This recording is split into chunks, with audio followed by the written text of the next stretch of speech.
نبی علیہ الصلوۃ والسلام پہ جو قرآن مجید فرقان حمید، جو اللہ کے آخری نبی پر اللہ کی آخری کتاب ہے آسمانی، وہ ہے قرآن مجید فرقان حمید۔ اللہ رب العزت ارشاد فرماتے ہیں اس قرآن مجید کے بارے میں،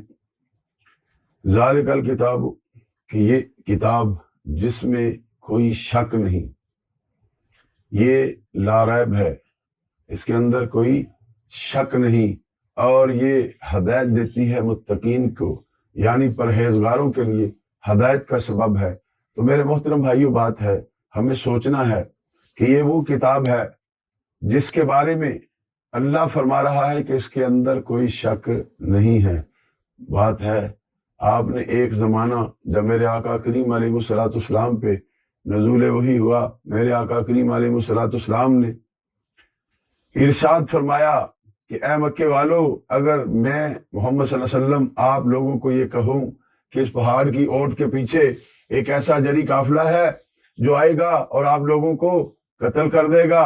تو ان لوگوں نے بیک آواز یہی کہا، مکے کے ہر خاص و عام نے، کہ آپ کیسے جھوٹ بول سکتے ہیں، کیونکہ آپ صادق بھی ہیں، امین بھی ہیں۔ تو میرے پیارے بھائیوں، بات ہے اس ہمارے آقا کریم علیہ الصلوۃ والسلام جو صادق بھی ہیں، امین بھی ہیں، میرے رب کریم علیہ الصلوۃ والسلام کے محبوب بھی ہیں، امت کے غمخوار بھی ہیں، عاصیوں کی لاج رکھنے والے لجپال بھی ہیں، اس کریم آقا صلی اللہ علیہ وسلم پہ اترے ہوئے قرآن مجید فرقان حمید کہ ایک لفظ کو پڑھنے سے انسان کو 10 نیکیاں ملتی ہیں۔ اب بات ہے یہاں پہ حکم آیا کہ یہ وہ کتاب ہے جو ہدایت دیتی ہے پرہیزگاروں کو۔ اب بات ہے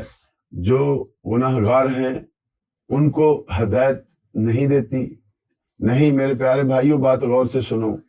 متقین و پرہیزگار وہی ہو سکتے ہیں جو اپنے آقا و مولا و ملجا جناب محمد مصطفیٰ احمد مجتبیٰ صلی اللہ تعالی علیہ وآلہ وصحبہ وسلم کے ہر حکم کو مانے۔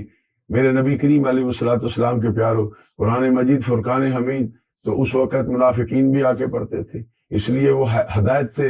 محروم رہے۔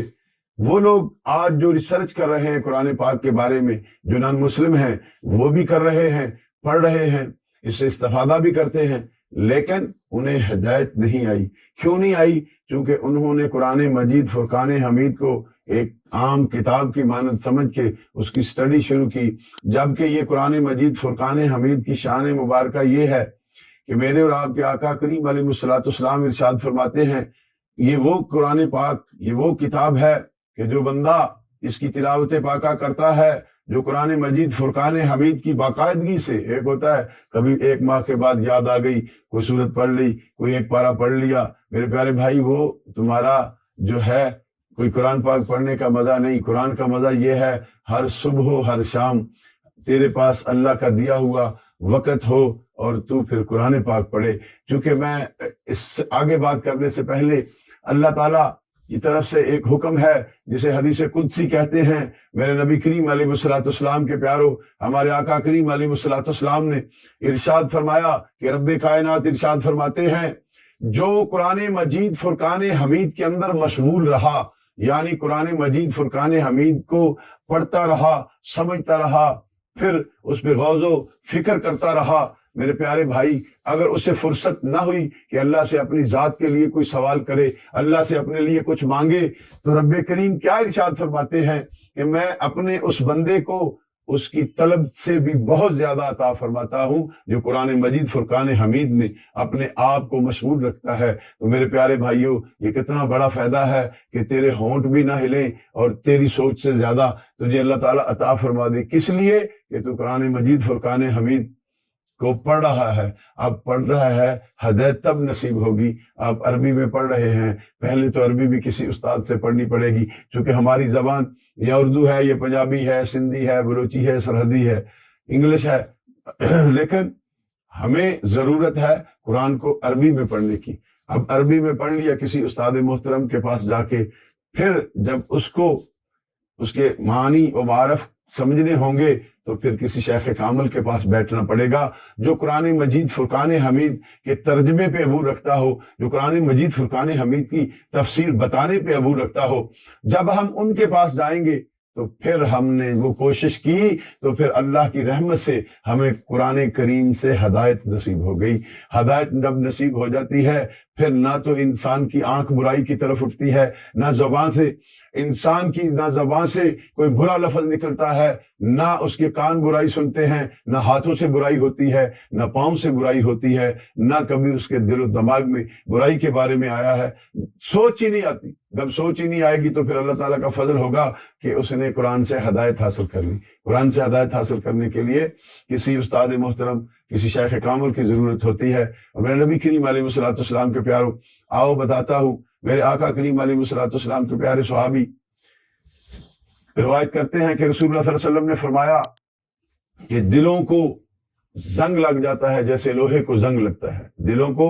زنگ لگ جاتا ہے جیسے لوہے کو زنگ لگ جاتا ہے۔ تو اللہ کے رسول صلی اللہ علیہ وسلم نے فرمایا تم قرآن مجید فرقان حمید کی تلاوت کیا کرو، چونکہ جب تم تلاوت قرآن مجید فرقان حمید کرو گے تو تیرے دل پہ لگا ہوا زنگ دور ہو جائے گا، اور پھر دنیا میں یہ تیرے لیے اللہ کی رحمت کا سبب بنے گا، تیرے لیے شفاعت کا سبب بنے گا، اور پھر جو قرآن دنیا میں پڑھتا رہا اسے ہدایت نصیب ہوگی۔ اور پھر کل آخرت، یہ مفہوم حدیث ہے میرے پیارے بھائیوں، کہ کل قیامت کے دن قرآن مجید فرقان حمید جب تو دنیا میں پڑھتا تھا تو تیرے لیے آخرت کا خزانہ بن گیا۔ کل تیرے لیے وہ جب کیا اللہ کے حضور میں قرآن یہ عرض کرے گا، اے مالک یہ وہ قاری ہے جس نے میری صبح و شام تلاوت کی، اللہ میں اس کی شفاعت مانگتا ہوں کہ اس کے لیے مولا جنت کے راستے سوار دے۔ تو میرے اور آپ کے آقا سید عالم صلی اللہ تعالی علیہ وآلہ وصحبہ وسلم ارشاد فرماتے ہیں کہ پھر میرا رب کریم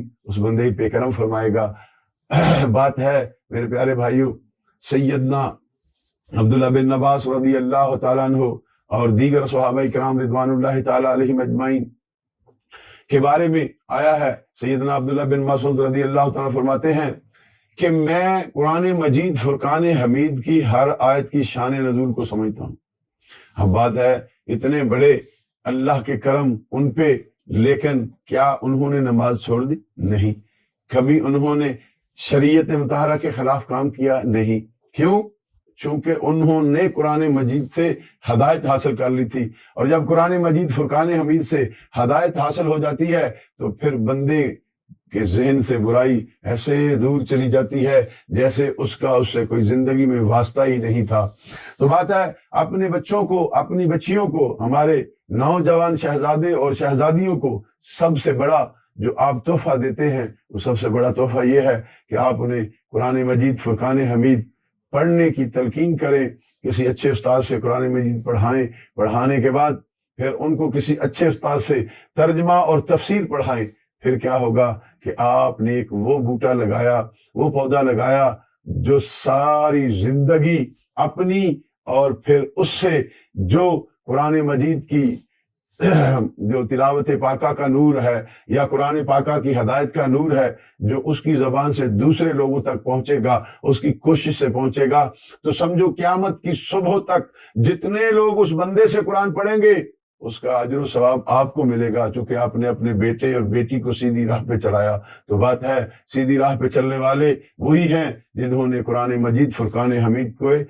معنی و معرف کو وہی سمجھا جس طریقے سے رب کی رضا تھی، اپنی مرضی سے اس کے ترجمے کو الٹا نہیں کیا، اپنی مرضی سے اس میں کسی قسم کی تحریفات نہیں کی۔ تو میرے پیارے بھائی، یہ اللہ کی آخری نبی، ہم سب کے محبوب آقا صلی اللہ علیہ وسلم حضرت محمد مصطفیٰ احمد مجتبیٰ صلی اللہ علیہ وسلم پہ اتری ہوئی اللہ کی آخری کتاب قرآن مجید ہے۔ جس طریقے سے ہمارے آقا کریم علیہ الصلوۃ والسلام رب کائنات کے آخری نبی ہیں، میرے نبی کے بعد کوئی نبی نہیں، اسی طریقے قرآن مجید فرقان حمید اللہ تعالیٰ کی وہ کتاب ہے کہ اس کے بعد کوئی دوسری کتاب نہیں۔ قرآن مجید فرقان حمید کے بارے میں ارشاد ہے، اللہ کے رسول صلی اللہ علیہ وسلم فرماتے ہیں قرآن کو ایسے ہی فضیلت حاصل ہے جس طریقے سے رب کائنات کو اپنی مخلوق کے اوپر فضیلت حاصل ہے، کیونکہ یہ رب کا کلام ہے اس لیے اسے ہر کلام پہ اتنی ہی بڑی فضیلت ہے۔ تو فضیلت تبھی نصیب ہوگی جب آپ کسی سے پڑھیں گے، سمجھیں گے، تو پھر اس پہ عمل کریں گے۔ اللہ پاک مجھے بھی اور آپ سب کو اس پہ عمل کی توفیق دے۔ اللہ تعالی ہم سب کو سیدھے راہ پہ چلنے کی توفیق دے، قرآن سے ہدایت حاصل کرنے کی توفیق دے، چونکہ یہ ہمارے رب کے پیارے محبوب کے سینہ اطہر پر اللہ نے اتاری ہے، اور یہ بہت ہی پیاری کتاب ہے۔ اللہ تعالی ہم سب کا حامی و ناصر